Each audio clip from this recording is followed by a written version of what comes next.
Good morning, everybody. What I'm going to show you today is I got a double burner here underneath this pot, large, what I like to call a crawfish pot, with this deer head.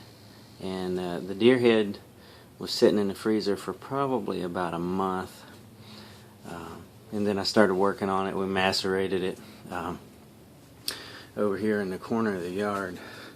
Past this boat, you see that black container with a yellow lid. I macerated it over there to get everything off, but now we're to the point where we're degreasing, and I've had this thing degreasing in the garage for something like 3 weeks, and I wasn't getting a whole heck of a lot of grease coming up to the top or even clouding the water. I mean, it was clouding the water a little bit, but we're using one of these National Geographic style aquarium heaters. I think these things are like 25 bucks or something like that, but it only goes to about 93 degrees.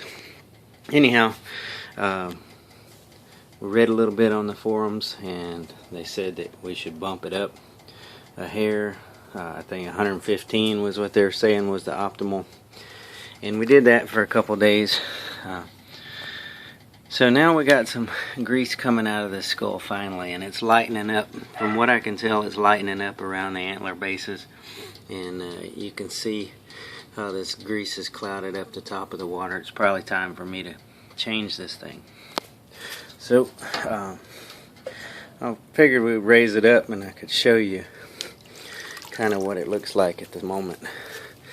So from what I can tell, this thing has a few dark areas. It looks like it's got a dark area inside the eye sockets. A lot of the things that are around the antler bases, the dark area that was around the bases has gone away, which is good. And I've done one previous to this. The one previous to this, it had some issues later after whitening around these eye sockets. So I wanted to give it some extra care to make sure that it did not come back, basically. I don't want to have to whiten this and give it to somebody, which is a friend of mine. His father shot this. I don't want to give it to him and then later on he show up with these grease spots. So they said it takes a while to do these things, and I'm going to try to keep it a little longer at the 115. But anyway, my little setup here, I got the pot. I'm using this 4-way kind of to keep it from falling down in there too far. And then I got the double burner under here, and you can see that it's on a really low setting, and I got both burners on that setting. And the way that I confirmed that it was an appropriate temperature is I just have a little digital thermometer here. And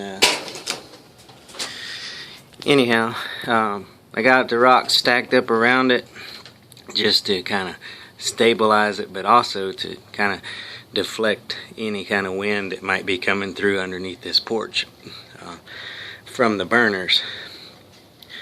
I'm not really excited about leaving burners on, for long periods of time. I would rather there be another method that was more contained, but well, this is what we got.